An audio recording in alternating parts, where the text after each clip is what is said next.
Alright guys, remember the 98 CRV I had a series on a while back? My sister dropped it off again. It never starts when they try and start it. So it's either the battery, the starter, or the alternator. I did have to use a jump box to start it. So the first thing I want to do, now that it's running, is see if the alternator is charging it or not.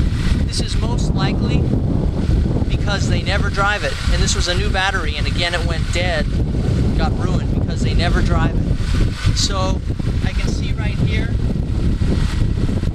the alternator is working fine. This is not an alternator issue.